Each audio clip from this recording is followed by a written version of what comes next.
Mari kita berdoa, Bapak Ibu yang terkasih. Bapa di surga, kami bersyukur kepada Tuhan untuk kesekian kali kami kembali merayakan Natal ya Tuhan. Untuk Natal malam hari ini ya Tuhan, kami mohonkan kepada Tuhan. Kami mau kiranya perayaan Natal kami ini, sekalipun melalui live streaming Tuhan, ini menjadi Natal yang berbeda, yang spesial. Kiranya menjadi satu momentum yang baru bagi kami.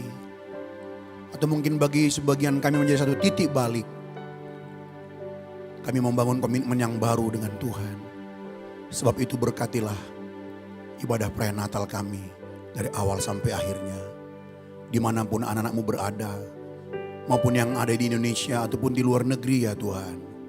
Semuanya bisa mengalami berkat dari perayaan Natal ini. Melalui kebenaran firman-Mu kami diubahkan. Melalui kebenaran-Mu kami disucikan, dikuduskan. Kami dikembalikan ke jalur Tuhan. Sehingga hidup kami makin berkenan di hadapan-Mu. Sebab itu kami persembahkan ibadah perayaan Natal ini. Dari awal sampai akhirnya. Terimalah ya Tuhan. Kiranya menjadi satu persembahan dari kami. Gereja-Mu, gereja GSKI ini ya Tuhan. Terpujilah nama Tuhan. Di dalam nama Tuhan Yesus kami berdoa. Amin. Amin.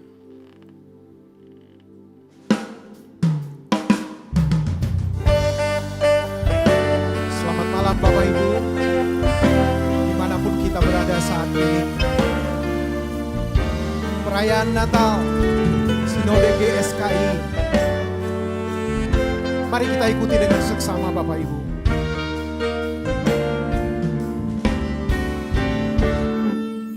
Malam sunyi bergema nyanyian mulia, malaikat turun mendekat, dengar beritanya, sejahtera bagi dunia telah datang penebus. Seninglah bumi mendengar nyanyian yang kudus.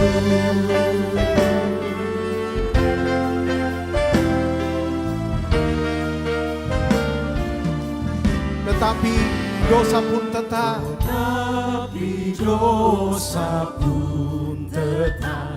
melanda dunia,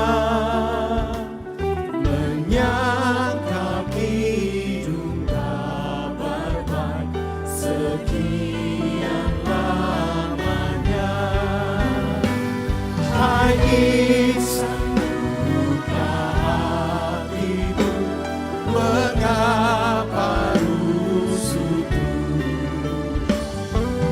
Diamkan gaduh dan dengar nyanyian yang kudus.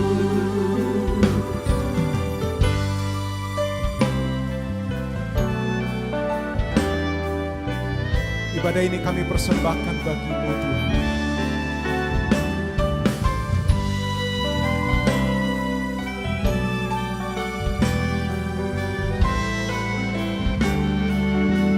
Hai insan,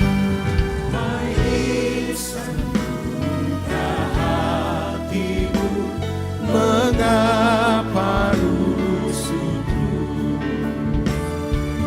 Diamkan gaduh dan dengar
nyanyian yang kudus.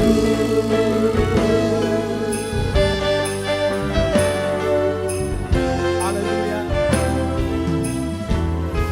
Kita berikan tepuk tangan yang meriah bagi Tuhan Yesus. Kesempatan kami hidup hari ini, kami harus jujur bertanya, Tuhan dapatikah iman di bumi ini?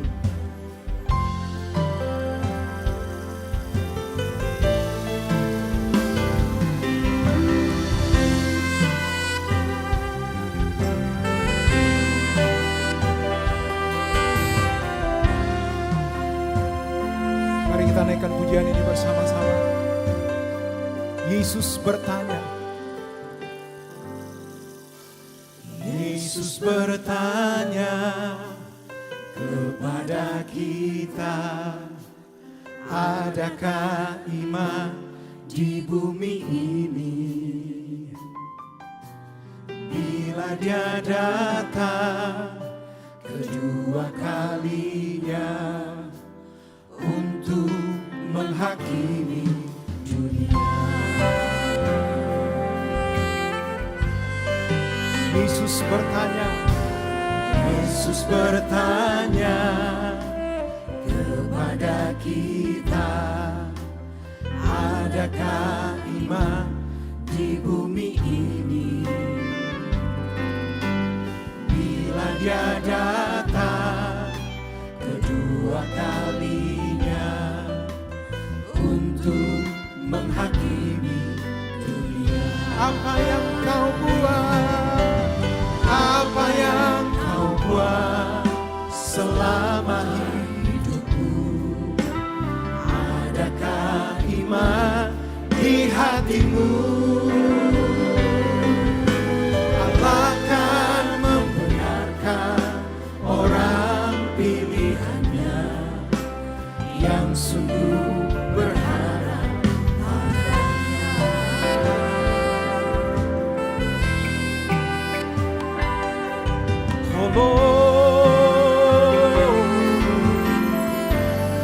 Yesus bertanya, Yesus bertanya kepada kita, adakah iman di bumi ini?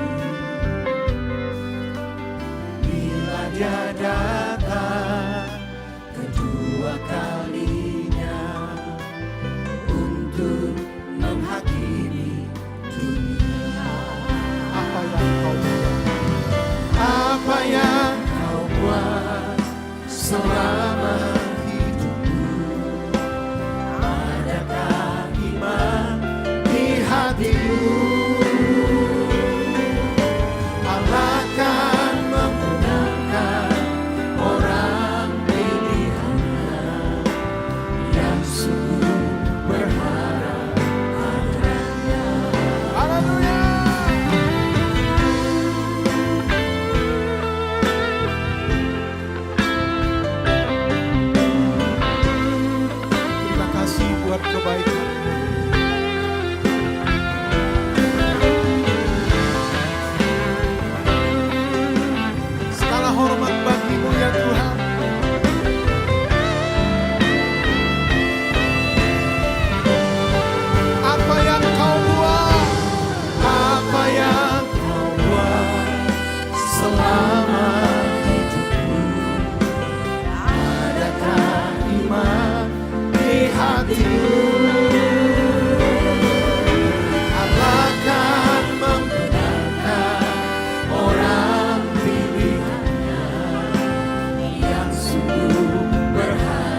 Saya mengajak Bapak Ibu memberikan tepuk tangan bagi Tuhan. Segala hormat bagimu ya Tuhan. Haleluya. Amin. Tepuk tangan yang meriah bagi Tuhan. Haleluya. Walau daging dan hatiku habis lenyap, dengan tulus mari bersama kita sampaikan pujian ini. Walau daging dan hatiku habis lenyap, gunung batu kekuatanku Tuhan tetap. Apapun yang terjadi di dalam hidup ini, hanya Tuhan bagianku abadi. Saya jemput setiap kita berdiri Bapak Ibu. Daging dan hatiku habis lenyap, gunung batu kekuatanku Tuhan tetap. Katakan, apapun yang terjadi di dalam hidup ini, hanya Tuhan bagianku abadi. Hatiku selalu bersuka, oh selalu bersuka di dalam Tuhan, selalu bersuka dalam segala perkara, dimanapun juga di dalam Tuhan tetap bersuka. Lebih lagi bersama, katakan dengan tulus. Walau daging dan hatiku habis lenyap, gunung batu kekuatanku Tuhan tetap.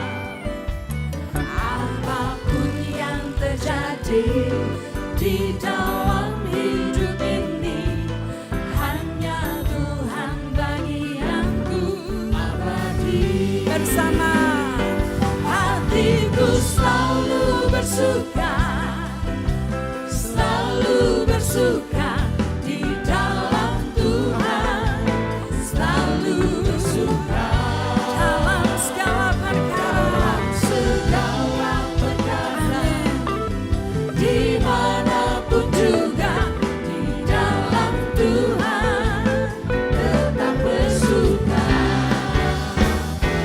Hatiku selalu bersuka, selalu bersuka di dalam Tuhan, selalu bersuka dalam segala perkara, dimanapun juga di dalam Tuhan tetap sekali lagi bersama. Hatiku bersuka, hatiku selalu bersuka, selalu bersuka di dalam Tuhan, selalu bersuka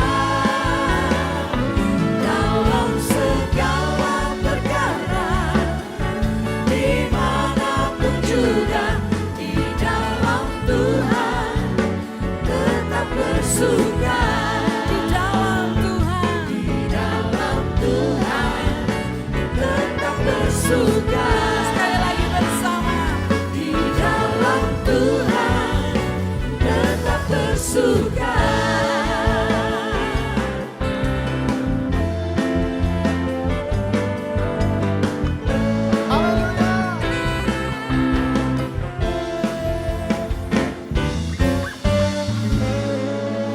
Kita masih tetap berdiri Bapak Ibu. Mari semua memuji Tuhan. Haleluya. Kita naikkan pujian ini dengan sukacita. Amin.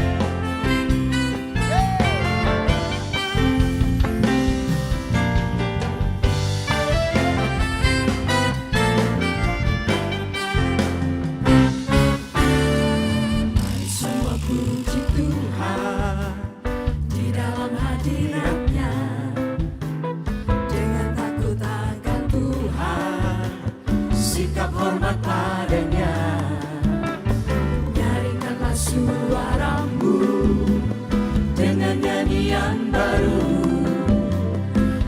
yang bersuka cita, memuliakan namanya. Bersoraklah, Bersorak-soraklah haleluya, semua umat agungkan namanya, menyatakan Yesus Raja segala raja. Setiap lutut akan berteluh, setiap lidah akan mengaku, Yesus Tuhan, sungguh besarlah nama-Mu. mari semua memuji Tuhan.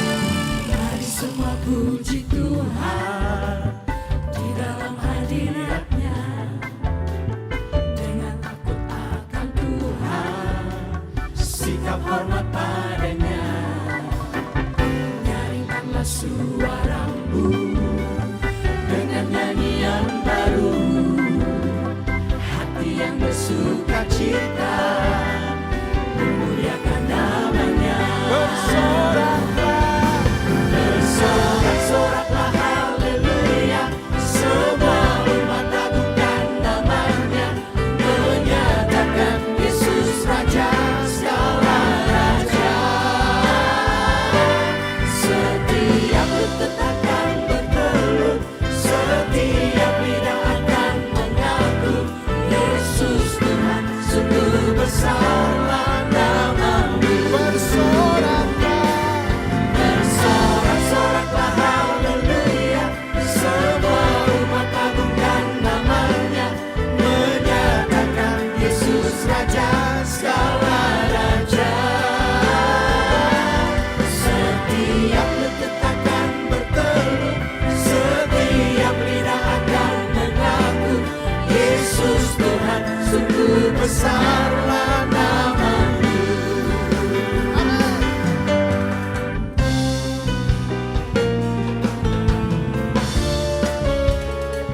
haleluya.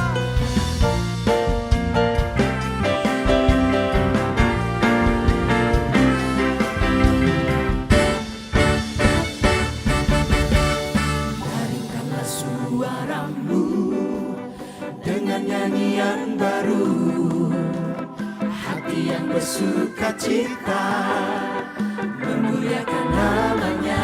Bersoraklah, Bersorak-soraklah haleluya, semua umat agungkan namanya, menyatakan Yesus Raja segala raja. Setiap lutut akan berteluh, setiap lidah akan mengaku, Yesus Tuhan, sungguh besarlah nama-Mu. bersoraklah, Bersorak-soraklah haleluya, semua umat agungkan namanya, menyatakan Yesus Raja segala raja. Setiap lutut akan berteluh, setiap lidah akan mengaku, Yesus Tuhan, sungguh besarlah nama-Mu.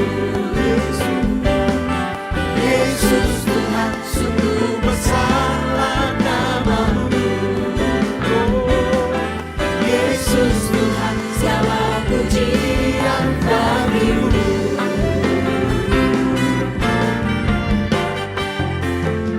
silakan duduk Bapak Ibu. Tuhan memberkati kita semua, haleluya. Silakan duduk kembali Bapak Ibu.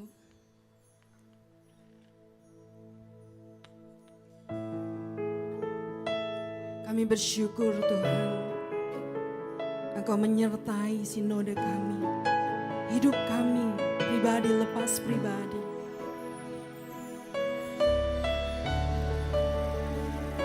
Sungguh Tuhan, kami bulatkan keputusan kami untuk hanya memilih Engkau.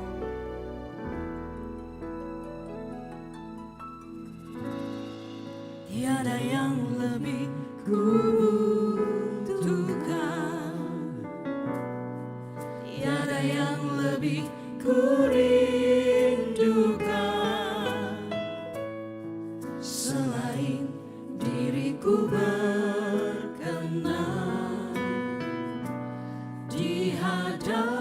hadapan-Mu Bapa, seperti Yesus Putra Tunggal-Mu yang selalu berkenan padamu, melakukan kehendak Bapa sehingga sampai sempurna. Mari lebih tulus bersama sampaikan.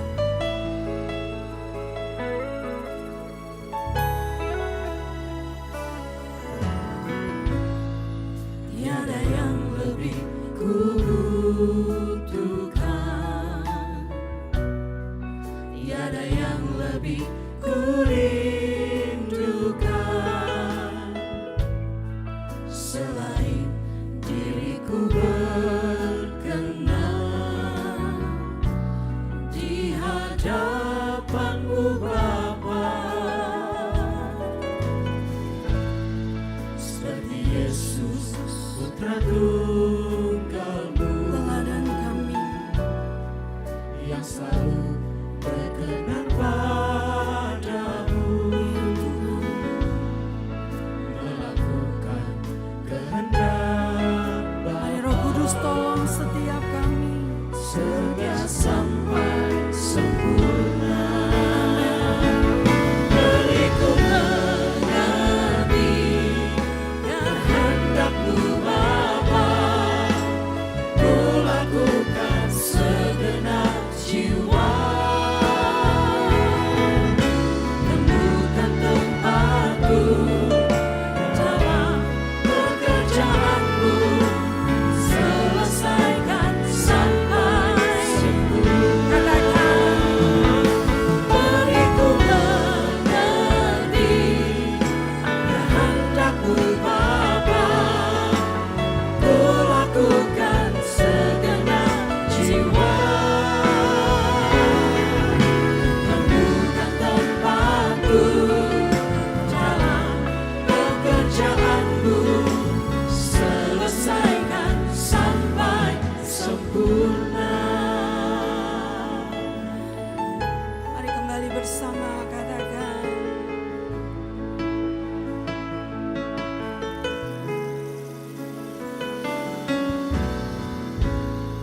Tiada yang lebih kubutuhkan, tiada yang lebih kurindukan, selain diriku berkenan di hadapan-Mu Bapa, seperti Yesus Putra Tunggal-Mu yang selalu berkenan padamu, melakukan kehendak Bapa Selesai sehingga sampai sempurna. bersama. Beriku mengerti kehendak-Mu Bapa,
berdiri bersama, sampaikan dengan tulus. Beriku mengerti kehendakmu Bapa, ku lakukan segenap jiwa. Penuhkan tempatku dalam pekerjaanmu, selesaikan sampai sempurna. Selesaikan sampai sempurna. Selesaikan sampai sempurna.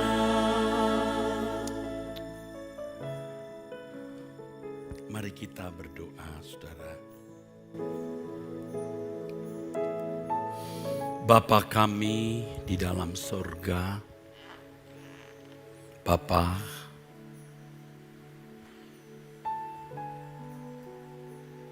kami membutuhkan dan benar-benar mengharapkan suara-Mu, agar kami menemukan pesan-Mu di penghujung tahun ini, penghujung akhir tahun ini. Taruh perkataan-Mu di mulut anak-Mu ini ya Bapa. Kami membutuhkan Engkau Bapa. Lebih dari semua yang kami kejar, kami buru, kami cari. Akhirnya kami sampai pada satu titik bahwa kami hanya ingin berkenan di hadapan Bapa. Itu pun betapa sulitnya kami mencapainya. Tetapi oleh pertolongan-Mu kami bisa. Supaya pada waktu kami berdiri di hadapan tahta pengadilan Kristus, benar-benar kami Engkau jumpai berkenan dan tidak dipermalukan. Bapa, ampunilah segala ketidaktepatan yang kami pikirkan, kami ucapkan, kami lakukan. Semua kemelesetan kami mohon maaf, mohon ampun.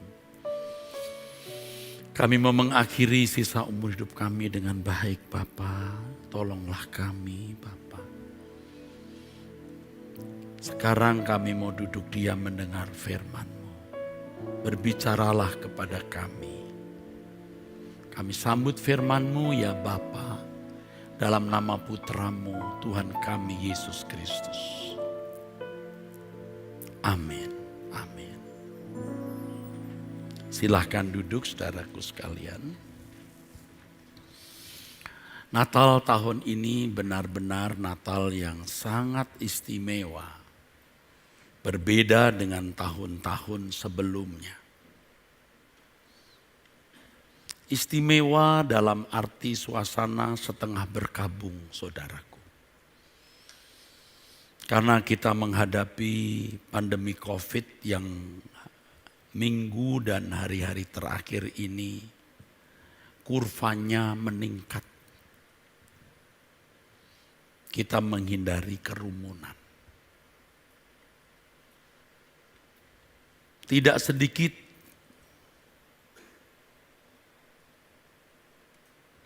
orang-orang yang terpapar COVID.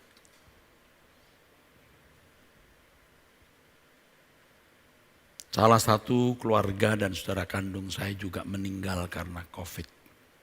Masuk rumah sakit tidak bisa ditengok, meninggal dibawa ke kuburan dengan protokol korban COVID. Tidak bisa lagi melihat wajah terakhir secara langsung.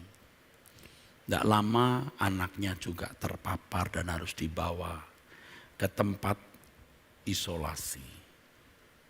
Tadi juga saya dapat SMS dari seorang jemaat yang saya kenal baik yang berkata, "Pak, saya sudah lama tidak ketemu Bapak.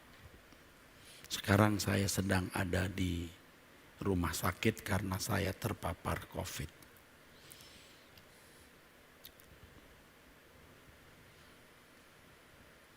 Belum lagi kemarin mendengar Beberapa orang juga kena COVID. Sampai ada yang sudah meninggal. Hari ini kita melihat banyak orang menderita karena pandemi. Juga dampak dari pandemi ini, saudaraku, hidup ekonomi yang begitu sulit.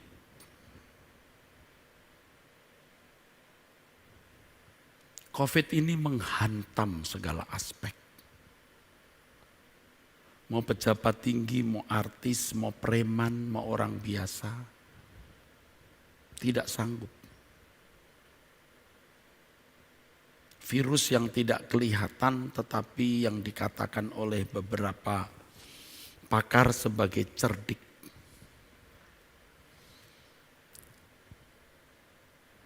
Dunia kita percayalah tidak bertambah menjadi baik, saudaraku. Jangan tidak mau mengerti.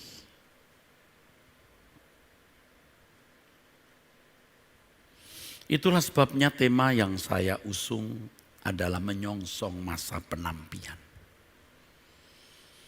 Mungkin saudara berkata, Natal-Natal kok temanya penampian.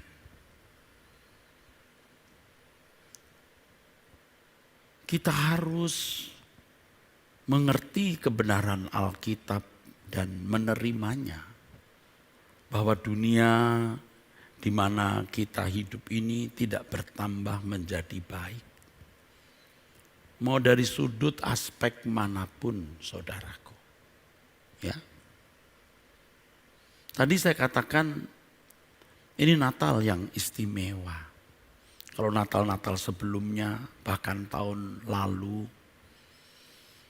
kami masih bisa melakukan Natal di gedung besar dengan jumlah belasan ribu. Tentu tahun ini tidak bisa seperti tahun-tahun sebelumnya, saudaraku. Dan mungkin juga tidak perlu. Natal yang menjadi ajang kita punya panggung. Natal di mana kita bisa mengangkat diri dan tampil sebagai gereja yang wow. Wow, dengan acara yang wow. Dengan mengharapkan orang berdecak kagum dan bertepuk tangan.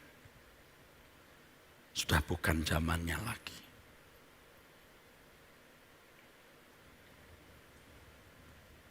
Sudah bukan zamannya lagi.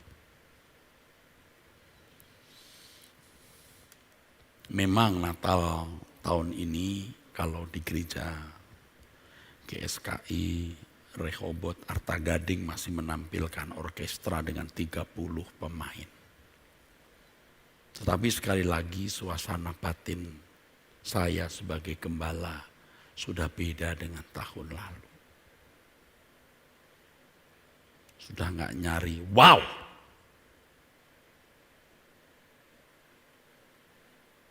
Gak perlu. Kita cari wow itu kita berkhianat kepada Tuhan. Kita mau mendapat mahkota. Sekecil apapun mahkota itu. Tidak boleh. Sebab kita harus melakukan semua untuk kesenangan Tuhan.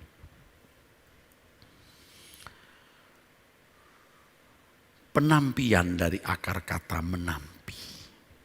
Artinya, arti sempitnya adalah memisahkan atau mengirai. Bukan mengira, mengirai. Kata yang agak jarang, saudaraku,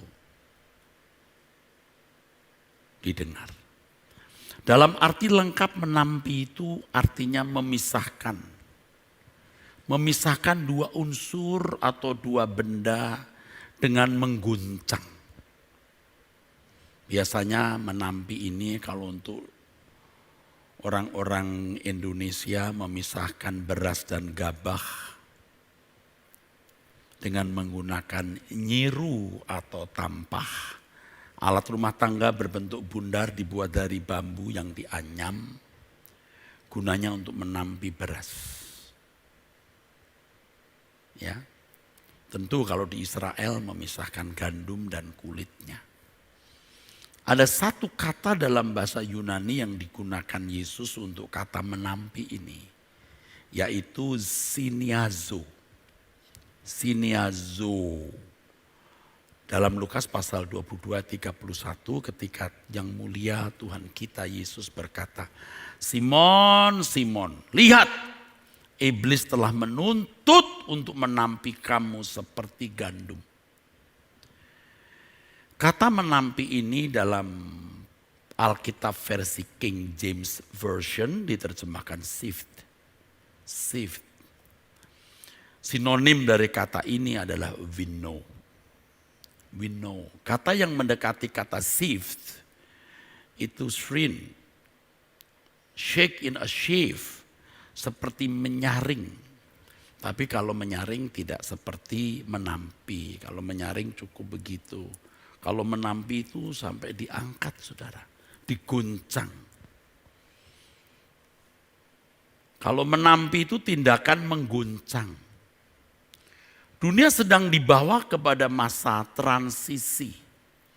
Dari masa menuai sekarang masa menampi.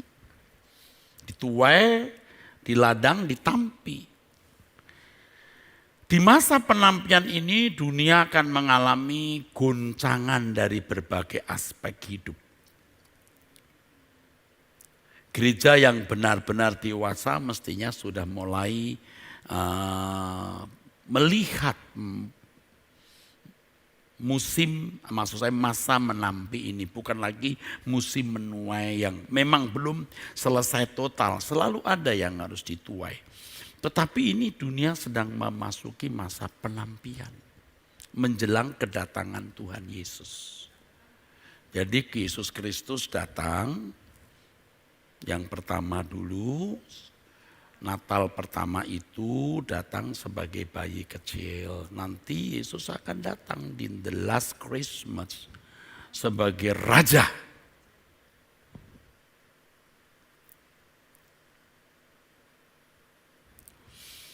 Di Daniel 12 ayat 10 tertulis, banyak orang akan disucikan dan dimurnikan dan diuji. Tetapi orang-orang fasik akan berlaku fasik. Tidak seorang pun dari orang fasik itu akan memahaminya. Tetapi orang-orang bijaksana akan memahaminya. Banyak orang akan disucikan dan dimurnikan dan diuji. Tetapi orang fasik akan berlaku fasik. Tidak seorang pun dari orang fasik itu akan memahaminya. Tetapi orang-orang bijaksana akan memahaminya. Jadi ada pemurnian saudaraku. Yang fasik tambah fasik, yang jahat tambah jahat. Tetapi orang-orang fasik tidak memahaminya. Situasi dunia seperti ini. Konteks ayat dalam Daniel pasal 12 ayat 10 ini, kalau kita membaca dari ayat 1 sampai 9, sedang berbicara mengenai akhir zaman. Mengenai kesesakan yang akan dialami Israel di akhir zaman. Mengenai kebangkitan manusia di akhir zaman. Mengenai pembuktian orang benar dan orang yang tidak benar. Mengenai pengetahuan yang akan mengalami kemajuan. Tapi di pihak lain firman Tuhan akan diselidiki dan disingkapkan. Jadi jangan terkurung, tersandera oleh doktrin-doktrin yang sudah ada. Bukan tidak menghargai doktrin yang sudah ada. Ada penyingkapan. Paralel sebagaimana teknologi, iptek, ilmu pengetahuan teknologi mengalami kemajuan. Maka pendalaman Alkitab. Penemuan kebenaran-kebenaran yang fit untuk dunia kita juga terjadi. Masa penampian adalah masa penegasan. Artinya orang percaya ditantang untuk memilih hendak mengikuti Yesus dengan benar atau ikut dunia. Tantangan ini sebenarnya berasal dari keadaan dunia yang akan diguncang. Dan dalam guncangan ini mau berat atau ringan. Berat tetap setia. Tidak berat, terbawa dunia. Sesuai dengan firman Tuhan bahwa masa ini adalah masa sukar dan akan semakin sukar. 2 Timotius 3 ayat 1 sampai 5, Matius 24 ayat 4 sampai 13. Harus dicamkan, ini bukan zaman damai. Bukan zaman kelimpahan duniawi. Bukan zaman kenyamanan ketenangan. Di mana orang percaya tidak lagi menghadapi tantangan dan percobaan. Ini zaman berat. Baik orang Kristen maupun orang di luar Kristen akan mengalami goncangan, saudaraku. Makanya jangan menjanjikan kepada jemaat dunia akan bertambah baik. Ya, para pendeta, hamba Tuhan, pembicara, jangan berbohong. Jangan, kita ikuti firman. Firman Tuhan mengatakan, jagalah dirimu supaya hatimu jangan syarat oleh pesta pora dan kemabukan serta kepentingan-kepentingan duniawi. Dan supaya hari Tuhan jangan dengan tiba-tiba jatuh ke atas dirimu seperti suatu jerat. Sebab ia akan menimpa semua penduduk bumi ini. Berjaga-jagalah senantiasa sambil berdoa supaya kamu beroleh kekuatan untuk luput dari semua yang akan terjadi itu dan supaya kamu tahan berdiri di hadapan anak manusia. Saudaraku, suasana-suasana krisis yang suasana krisis yang berat, yang tinggi itu nggak terbayangkan sebelum betul-betul dialami, ya. Saya pernah mengalami di bawah ombak di Laut Selatan, kehabisan napas, rasanya bagaimana mau mati itu. Pernah naik kapal di pusaran di daerah Ternate sana. Bagaimana kapal diangkat lalu buat, diangkat lagi buat. Bayangkan saudara, ngeri. Dan tidak ada pelampung yang cukup. Jatuh dari lift. Untung tidak sampai ke bawah, rupanya ada pengamannya. Tapi dari lantai berapa gitu sampai ke bawah. Wah, semua orang teriak. Operasi, semua isi perut dikeluarkan. Saat-saat seperti itu ada perenungan yang tidak bisa dialami orang kalau tidak mengalami keadaan itu. Waktu melawat saudara-saudara kita yang mengalami korban Gunung Sinabung, waktu kita lagi jalan, wah abu pas datang, gak bisa lihat depan. Wah semua abu gelap. Sampai mobil depan diketabrak.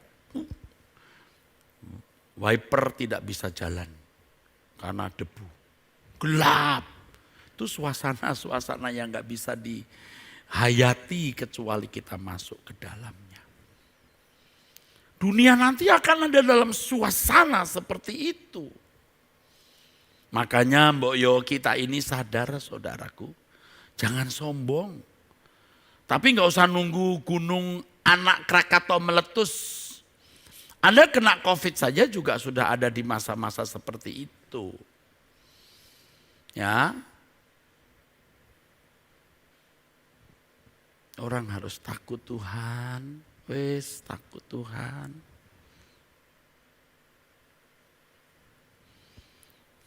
Takut Tuhan sebelum memasuki keadaan seperti itu yang akan menimpa semua penduduk bumi. Bukan ngancam, bukan nakut-nakuti lah. Kita mau cari apa sih hidup ini saudara? Jadi Kristen tuh mau apa? Mau bikin kebaktian? Mau nyanyi-nyanyi tok? Kan yang penting bagaimana kita mempersiapkan diri menghadapi keadaan-keadaan yang nanti berat. Belum lagi di hadapan pengadilan Tuhan loh. Dari aspek sekuler saja, dunia menghadapi berbagai krisis. Krisis politik, ekonomi, sosial, pandemi, ekosistem bumi, anomali cuaca, radikalisme. Wah, belum lagi kejahatan manusia. Di dalam dunia rohani atau dunia moral ini masa perang. Konflik rohani yang paling sukar. Sebab iblis tentu bekerja keras untuk bisa menarik sebanyak-banyaknya orang masuk dalam persekutuan dengan dia. Dibutuhkan kecerdasan rohani yang tinggi. Saudaraku, jangan sok cerdas. Saya juga bukan orang cerdas-cerdas bagaimana, tapi saya mau belajar lebih cerdas. Ya, nah, enggak boleh ngaku-ngaku cerdas, saudara. Jangan sok cerdas, sok bijak. Kelakuan kita akan menunjukkan cerdas dan bijaknya hidup kita. Lalu, tanya orang di sekitarmu, kau berduri atau tidak? Kalau kau berduri, kamu enggak cerdas. Sebab cerdas itu bisa relatif kalau dilihat dari perkataan, ucapan, dan orang yang pintar ngomong pasti merasa diri cerdas. Tapi jangan banyak bicara. Orang sekitarmu merasakan kamu berduri atau enggak. Saya juga mau begitu, saudaraku. Saya sendiri tidak sempurna, tapi saya ingin tidak berduri. Bukan takut manusia, saudaraku. Kalau kita menghadap Tuhan, waduh, jangan sampai kita masih punya dosa atau percintaan dunia. Iblis ini sungguh-sungguh berusaha menghancurkan pekerjaan Tuhan dan membunuh iman yang murni.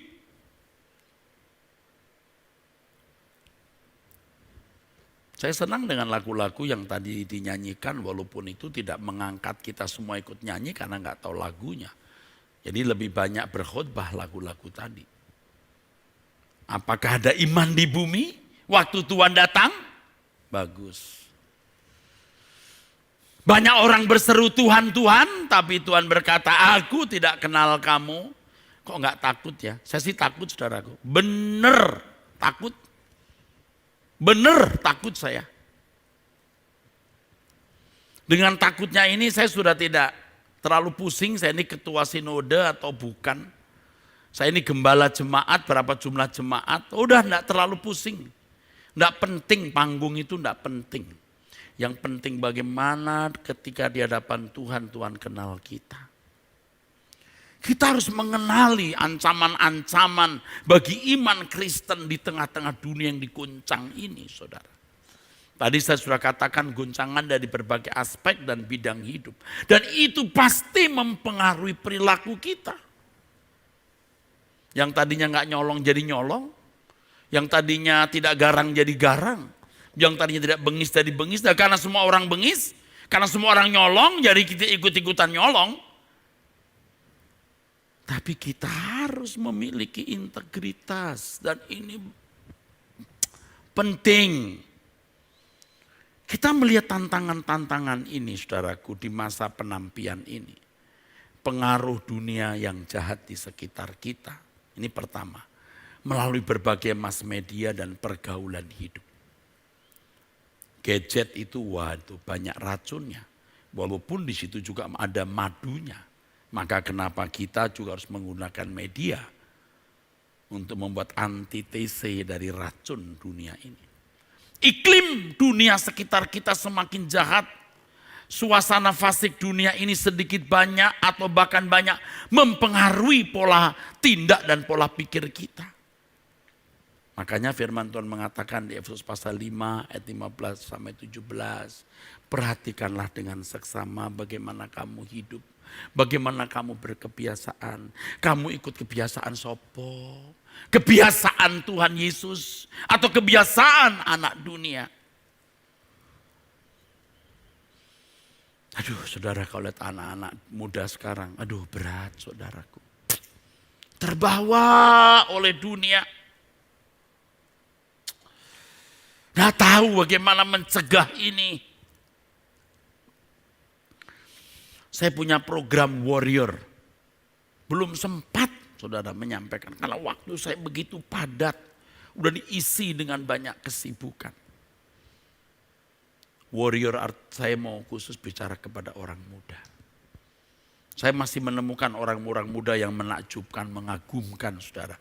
Di Anda berkat bertanya Alkitab menjawab. Usia 18 tahun, 19 tahun, 20 tahun, waduh. Wah, menakjubkan. Sampai ada yang saya katakan kepada pengurus atau yang mendampingi saya berkata, tolong ini nanti dibacakan di acara pemuda nih, kesaksian ini.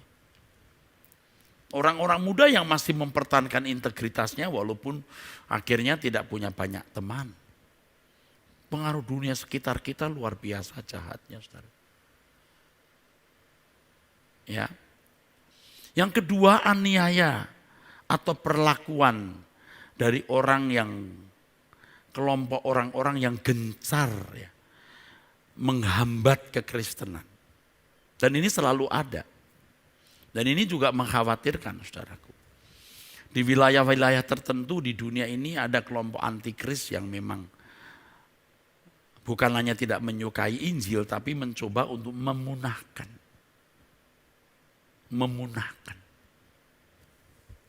Makanya kalau orang Kristen tidak sungguh-sungguh mengenal kebenaran, wah pindah agama. Dan di wilayah-wilayah Kristen hari ini ada orang-orang yang namanya Petrus tapi bukan Kristen. Petrus, Markus, bukan Kristen.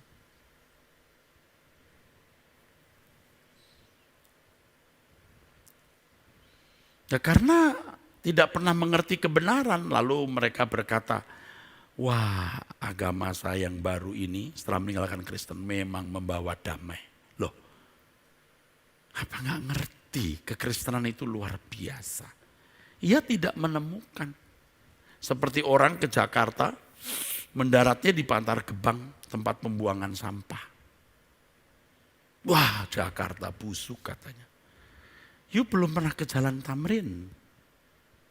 Kamu belum pernah ke Monas. Kamu hanya sampai di Bantar Gebang maksud saya. Kamu belum kenal Jakarta itu. Belum masuk kepada kebenaran sejati, dan saya mengerti ada orang-orang Kristen seperti itu karena saya dari kecil Kristen. Ada orang-orang Kristen yang memang tidak mengenal kebenaran dan begitu mudah pindah agama. Itu tantangan, saudaraku. Dan kita sebagai orang percaya yang mengerti kebenaran memiliki beban itu. Jadi sudah pengaruh jahat dunia, pengaruh antikris yang juga mencoba untuk memberangus kekristenan, ya saudara. Dan ini menjadi tanggung jawab kita. Jadi kalau orang-orang Kristen hanya kita ajar bergereja, berjemaat, wes ke bawah, saudara. Tidak melihat kok nilai kekristenan yang sejati. Apalagi zaman susah begini. Zaman susah, kasih pinjaman, gratis, kasih modal, pindah agama ya, pindah. Gereja tidak masih duit, Tuhan Yesus tidak nyata, nah ini ada duit datang, wis pindah agama. Dan kekuatan antikris itu jangan dianggap ringan loh. Kalau Alkitab berkata dia mengepung orang-orang suci. Artinya ya orang-orang percaya menghadapi tantangan ini. Ini benar. Ini benar. Antikris itu antikristus yang mengepung orang-orang percaya. Dan di akhir zaman seperti iblis yang dilepaskan rantainya. Wah kelihatan begitu semangat. Hidup, bergerak. Nah, jangan melempem kita ya saudaraku. Banyak ya pejabat, pendeta, pelayan Tuhan dari Gereja Suara Kebenaran Injil.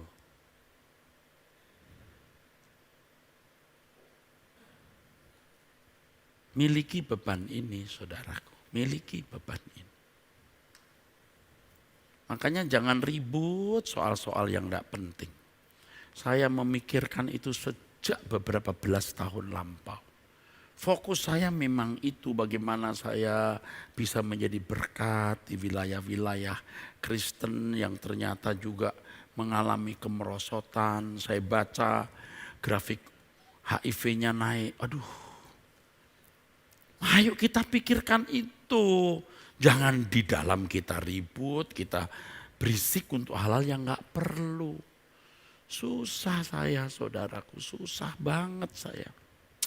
Susah banget. Bukan susah, susah banget.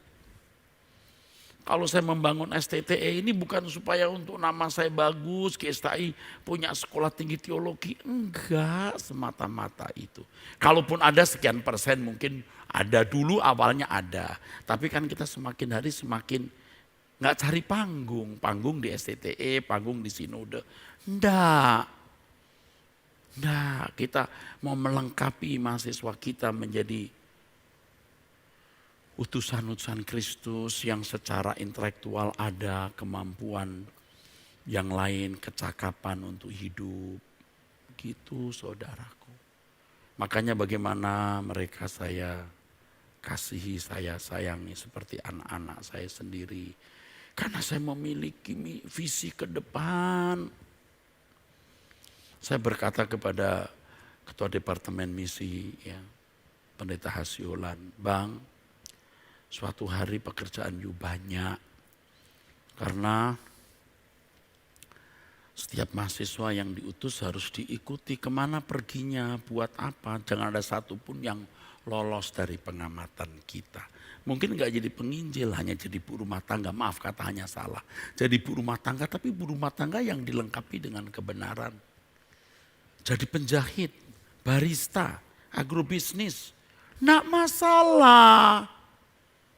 Tetapi jadi garam di tengah-tengah masyarakat. Maka saya katakan kepada pengurus, supaya setiap mahasiswa STTE ditemukan bakatnya dan dikembangkan. Jangan hanya bisa mengurai Alkitab, nanti ke gereja nunggu kolekte dijalankan. Jangan lagi begitu. Jangan jadi pendeta bayaran.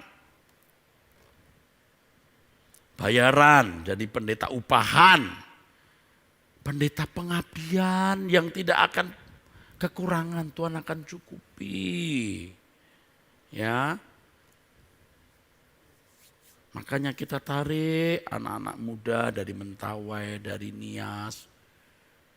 Aduh saudara, banyak pekerjaan kita, banyak banget saudaraku. Bagaimana setiap mahasiswa jadi orang hebat. Seperti anak kandung kita yang kita pikirkan nanti kamu jadi apa nak. Yang pinter, yang moralmu bagus, yang bakat-bakatmu dikembangkan. Supaya kamu bisa menjadi efektif untuk pekerjaan Tuhan. Gitu saudaraku. Banyak pekerjaan. Jadi jangan ribut untuk hal-hal yang gak perlu ribut. Sebagai ketua sinode saya susah. Kalau ada hal-hal yang gak perlu ribut, jadi ribut. Saya susah. Jadi akhirnya kepada para pejabat-pejabat GSKI, saya ini Bapak rohanimu yang mau mengaku. Bapak mesti dihormati. Ya, jangan mulutmu bilang saya Bapak, tapi kelakuanmu engkau tidak menghormati. Saya tahu, bukan saya nggak tahu. You ngomong apa, saya tahu. Saya cuma nyimpen di sini, saudara. Maksudnya bukan saya mau dihormati kalau orang sudah nggak respect sama saya. You juga pasti nggak respect untuk sinode. Makanya para pejabat GSKI, saya ingatkan, ayo kita bersatu. Ya kalau kita punya pimpinan, hargai pimpinan dengan kekurangan dan kelebihannya. Kalau Anda merasa, wah ini kurang pinter. Cari pendeta lain yang lebih pinter, yang gak punya salah, you pindah. You tetap ku salami sebagai sahabatku. Tapi tolong jangan di GSKI, you nyusahin saya. Saya sedang mikirkan Indonesia ini loh. Jangan saya ngurusin orang-orang yang hanya ribut untuk hal yang gak perlu ribut saudaraku. Ya. Perhatikan ya, maka pejabat-pejabat GSKI yang di daerah rukunlah. Ada perbedaan pendapat mesti ada, tapi jangan ribut ya. Berpikir besar seperti Yesus, kita akan mati, pasti mati. Apalagi masa COVID ini. Nah, jangan sampai kita di hadapan Tuhan masih bercacat bercela. Ini saya bukan sedang curhat untuk kepentingan saya. Saya melihat kepentingan GSKI dan Indonesia, bro. Bukan saya mau dibela, saya nggak perlu pembelaan, saya nggak perlu kehormatan. Sudah terhormat dan saya pasti dibela Tuhan. You mesti ngerti. Nah kalau orang nggak punya beban, bagaimana bisa ngerti? Makanya sahabat-sahabat pejuang-pejuang, teman pejuang-pejuang di GSKI, di daerah-daerah, be strong, tetap kuat. Aku Bapak rohanimu. Aku tak mikir apa-apa. Aku hanya mikir keselamatan jiwa. Percaya saudaraku, saya sudah membuktikan itu. 40 tahun lebih saya dalam pelayanan. Banyak hal yang tidak bisa saya utarakan. Orang hanya bisa menilai, menganalisa berdasarkan sudut pandang dia. Dia tidak mengalami yang saya alami. Kepada para pejabat-pejabat GSKI dimanapun Anda berada yang mendengar khotbah ini. Saya Bapak rohanimu, GSKI saya mendirikan. Bukan mosok, you harus dengar saya bicara. You harus menghargai sepatutnya supaya GSKI kokoh. Jika Anda tidak bisa, jangan di GSKI. Please deh, saya salamin, jangan di GSKI. Saya mohon, jangan di GSKI. Saya mohon, jangan di GSKI. Kita nggak butuh. Kita butuh orang yang bisa menangis bersama. Menerima kekurangan, kelemahan satu dengan yang lain. Sebagai saudara. Jatuhmu, jatuhku. Lemahmu, lemahku. Dan kalau kau lemah, aku bisa kuat, ku kuatkan kamu. Begitu. Kita tidak mau jadi sinode yang berkelahi satu dengan yang lain. Udah banyak sinode seperti itu. Makanya saya sering berkata kepada saudara pejabat GSKI. Tiarap. Tiarap. Jangan banyak bicara. Tiarap. You selidiki hidupmu di hadapan Tuhan. Jangan banyak bicara. Tiarap. Bawa dirimu di hadapan Tuhan.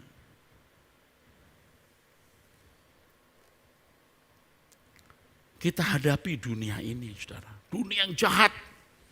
Dan kelompok-kelompok orang yang mau memunahkan kekristenan dengan caranya. Kita taruh nyawa. Harta itu nggak ada artinya. Nyawa. Dan saya akan jadi contoh. Saya bukan mau sombong, saya akan mau jadi contoh. Saya akan serahkan nyawa saya untuk Tuhan. You buktikan saya akan menyerahkan nyawa saya untuk Tuhan tanpa takut. Saya sudah perkarakan ini dengan Tuhan. Seandainya ini zaman penganiayaan, apakah aku berani seperti Paulus? Saya bayangkan kalau kuku saya dicabut. Saya bayangkan kalau jari-jari saya dipotong satu persatu. Saya berkata, Tuhan, aku tetap mengasihi Engkau. Sekarang Tuhan, aku serahkan hidupku. Kalau aku pernah membelanjakan uangku secara salah, sekarang sisa uangku aku berikan. Ambil. Aku akan beri contoh. Jangan lihat saya 10 tahun, 5 tahun, 6 tahun, 3, 4, 2 tahun yang lalu, bahkan setahun yang lalu. Hari ini saya sudah berubah terus. Saya sudah pamitan. Pamit. Makanya saudara kan dengar tuh lagu Aku Harus Sudah Mengakhiri itu.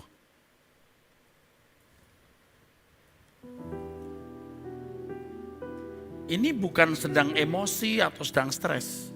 Saya bukan sedang emosi atau stres. Saya sedang depresi berat. Lihat dunia ini. Seperti Yesus di Taman Getsemane. Antara kehendak kita dan kehendak Allah. Saya juga punya kehendak. Saya juga punya nafsu. Saya juga punya ego.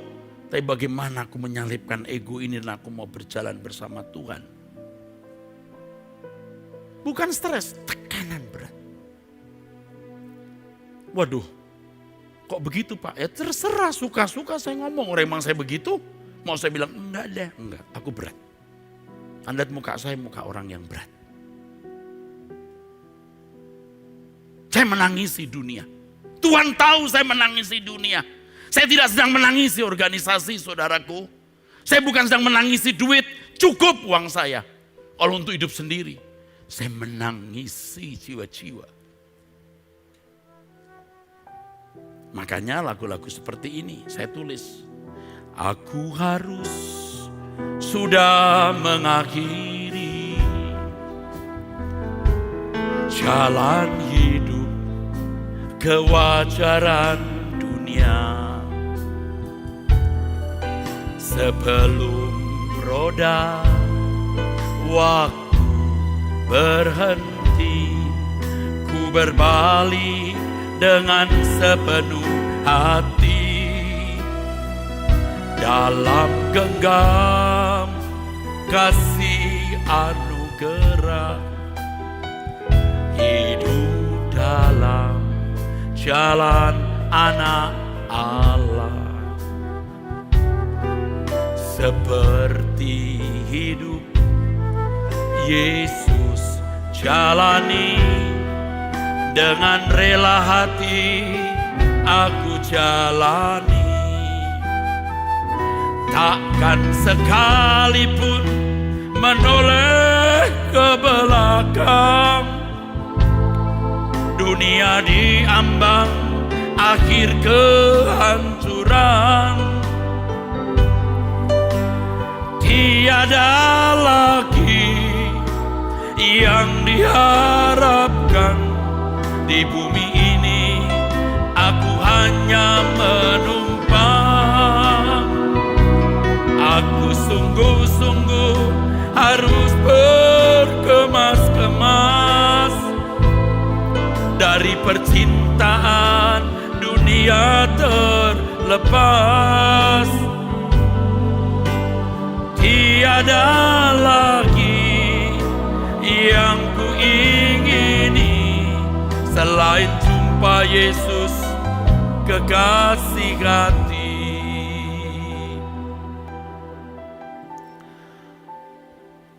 Dunia yang jahat, tekanan dari pihak antikris. Yang ketiga, pengajaran sesat yang lahir dari berbagai kelompok Kristen yang sebenarnya tidak membawa manusia kepada kekristenan yang sejati.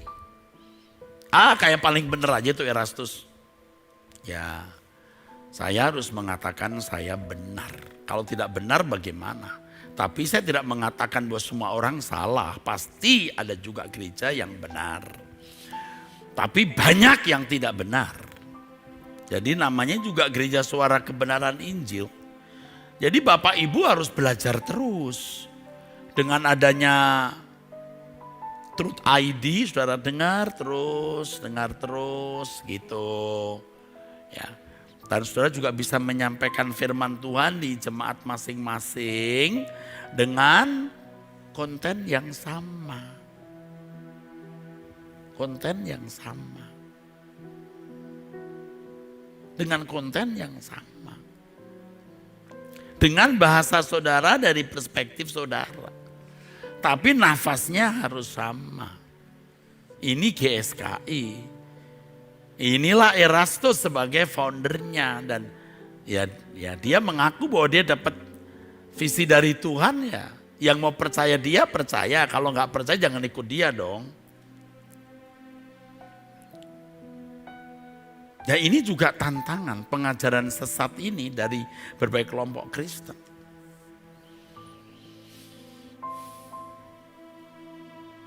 Ya, jadi yuk kita belajar kebenaran. Pak, gimana kita tahu benar atau tidaknya? Ya dari kelakuan, dari perilaku. Nah, harga kebenaran itu di perilaku kita. Ya, saya nggak mengatakan bahwa saya selalu sempurna. Tapi hari ini ke depan ya harus sempurna. Tidak boleh didapati salah. Kalau sudah begitu kita angkat tangan begini, Tuhan, apapun yang terjadi kuserahkan dalam tangan-Mu. Engkau pembelaku. Kita nggak takut siapa-siapa lagi kecuali satu, berbuat dosa. Menaruh kebencian, nah itu yang nggak boleh. Dendam, sakit hati, nggak boleh. Harus mengampuni, memaafkan.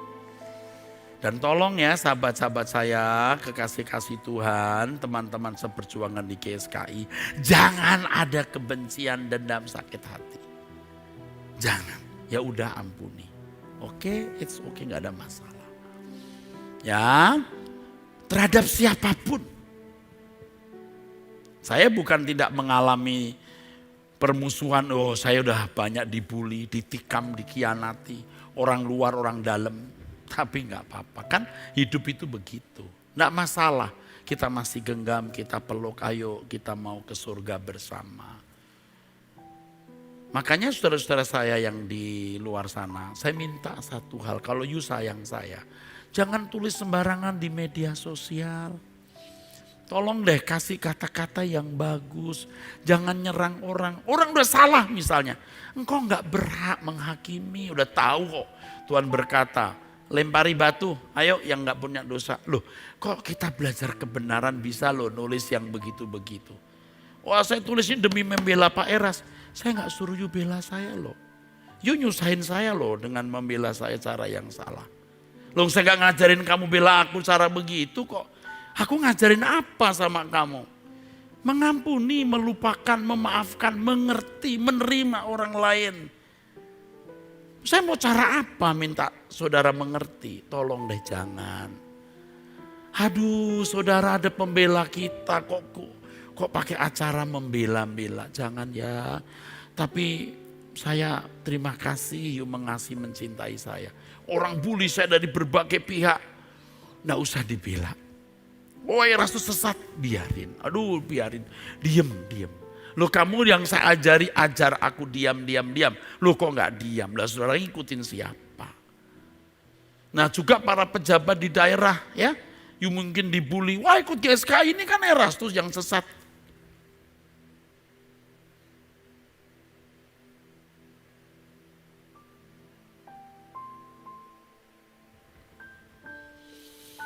Jangan. Kalau you kasihan saya, jangan. Kalau you sayang saya, jangan dibalas orang ngomong apa. Ya udah, loh kita kan diajar Tuhan tempeleng pipi kanan beri pipi kiri. Kok kita ditempeleng kita balas nempeleng. Setan mana yang ngajarin Anda begitu? Tuhan gak ngajarin kita begitu bro. Loh tapi saya bukan Pak Eras. You bukan Pak Eras betul, tapi you harus seperti Yesus. Tolong deh ya. Saya mengatakan saya sayang Anda, saya mengasihimu. Kita mau bersama-sama ke surga, ya ayo. Jadi kalau kita dapat tudingan segala macam dari segala pihak, ya memang begitu. Karena ajaran kita tidak sesuai dengan ajarannya. Kebijakan kita dianggap tidak bijak, ya nggak apa-apa ya. Ngerti ya? Ayo kita menjadi orang-orang yang disebut man of Christ, manusia Kristus. Man of God, manusia Allah. Yang keempat, kita itu menghadapi sirkuit dunia roh yang tidak dipahami banyak orang. Spirit-spirit yang mengalir tanpa disadari. Wah kalau materialisme itu mah jelas, tapi banyak orang gak sadar. Spirit, nilai diri, kehormatan, prestis, mau berkuasa, mau dianggap penting. Wah belum spirit-spirit yang lain. Sirkuit alam roh ini bahaya saudaraku sekalian.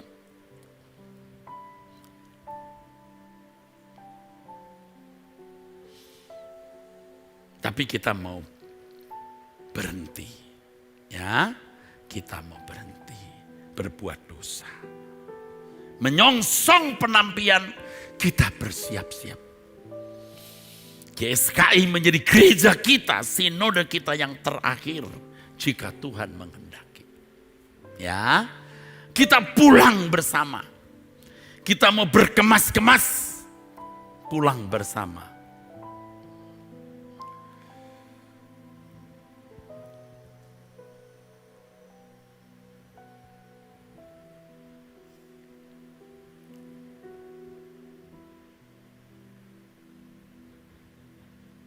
Banyak hal yang tidak bisa saya ungkapkan semuanya.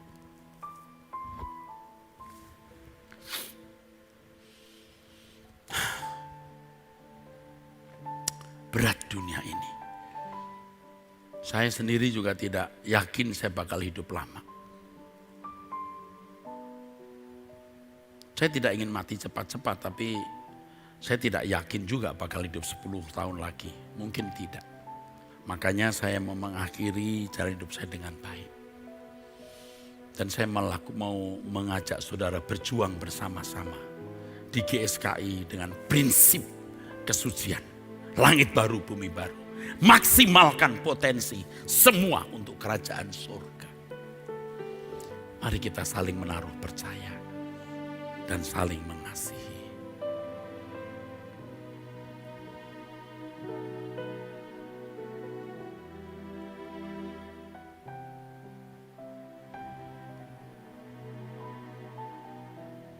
Kita menyongsong Tuhan datang kembali. Dan ingat seperti yang dikatakan Tuhan sebelum Tuhan datang.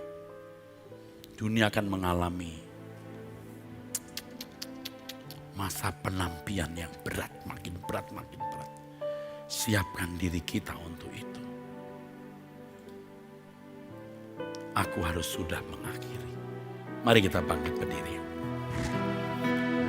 Aku harus sudah mengakhiri jalan hidup kewajaran dunia sebelum roda waktu berhenti. Waktu berhenti, ku berpaling dengan sepenuh hati. Dalam genggam kasih anugerah, hidup dalam jalan anak Allah. Seperti hidup Yesus jalani, dengan rela hati aku jalani. Takkan sekalipun menoleh ke belakang, dunia diambang akhir kehancuran. Tiada lagi yang diharapkan, tiada lagi yang diharapkan di bumi ini. Aku hanya menumpang. Oh Lord, aku sungguh-sungguh harus berkemas-kemas dari percintaan dunia terlepas. Tiada lagi yang kuingini, tiada lagi yang kuingini selain jumpa Yesus kekasih hati.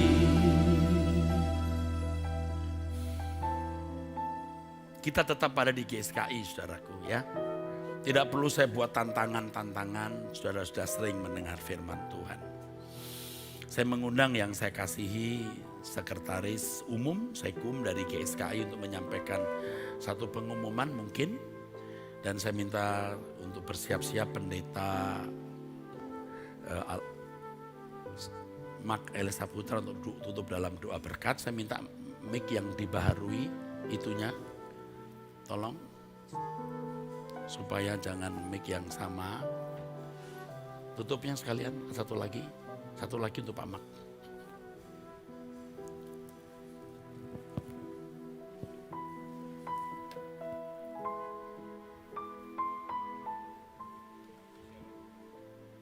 Tunggu Pak.